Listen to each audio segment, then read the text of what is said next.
நபிகள் நாயகம் ஸல்லல்லாஹு அலைஹி வஸல்லம் அவர்கள் முஆத் ரலியல்லாஹு அன்ஹு அவர்களை சந்திக்கிறார்கள்.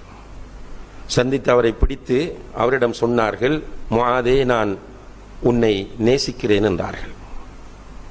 முஆதே, நான் உன்னை நேசிக்கிறேன் என்று சொன்னார்கள்.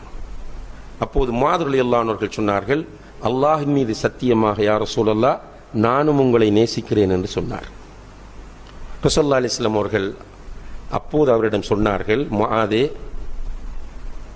நீ ஃபர்லான தொழுகைகளுக்கு பிறகு ஒவ்வொரு தொழுகைக்கு பின்னாலும் நான் கற்றுத்தரக்கூடிய இந்த துஆவை ஓதுவதை விட்டுவிடாதே என்று சொன்னார்கள். சொல்லிவிட்டு அவர்கள் சொல்லிக் கொடுத்த துஆ, அல்லாஹும்ம அஇன்னி அலா திக்ரிக வ ஷுக்ரிக வ ஹுஸ்னி இபாதத்திக்.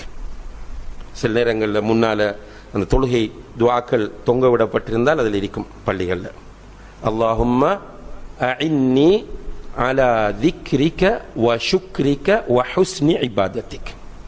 யா அல்லாஹ், உன்னை திக்ர் செய்வதற்கும் உனக்கு நன்றி செலுத்துவதற்கும் நல்ல முறையில் உன்னை வணங்குவதற்கும் எனக்கு உதவி செய்வாயாக. பாடமாக்கிக் கொள்ளும்.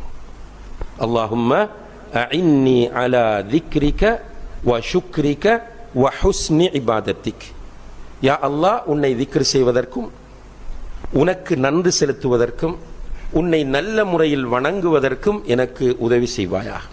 இந்த துபர குல்லி ஸலா, ஒவ்வொரு தொழுகைக்கு பின்னாலும் என்று சொல்லும் போது சில அறிஞர்கள் அதற்கு விளக்கம் சொல்றாங்க. தொழுகை முடிகிற நேரத்தில் அத்தஹியாத்தெல்லாம் ஓதி, அல்லாஹும்ம இன்னி அஊது பிக மின் அஸாபி ஜஹன்னம் மின் அஸாபில் கப்ர் எல்லாம் ஓதி சலாம் கொடுப்பதற்கு முன்னால் அல்லாஹும்ம இன்னி அலா திக்ரிக வ ஷுக்ரிக வ ஹுஸ்னி இபாதத்திக் என்று ஓதுவது. இன்னும் சில அறிஞர்கள் சொல்றாங்க, சலாம் கொடுத்ததுக்கு பிறகு அஸ்தக்ஃபிருல்லாஹ் அல்லாஹும்ம அன்தஸ் ஸலாம் என்று ஓதிக்கொண்டு வரும்போது அல்லாஹும்ம இன்னி அலா திக்ரிக வ ஷுக்ரிக வ ஹுஸ்னி இபாதத்திக் என்று ஓதுவது என்று சொல்கிறார்கள். எந்த நிலையிலாவது ஓதிக்கொள்ளுங்கள். சலாம் கொடுப்பதற்கு முதல் என்றாலும் பரவாயில்லை, சலாம் கொடுத்த பிறகு என்றாலும் பிரச்சனை இல்லை. இந்த துஆவை ஓதுவது அல்லாஹுக்கு நன்றி உள்ளவர்களாக நாம் மாறுவதற்கு மிக சிறந்த ஒரு காரணமாக இருக்கிறது. அல்லாஹு தஆலா அதற்கு நம் எல்லோருக்கும் தௌஃபீக் செய்வானாக.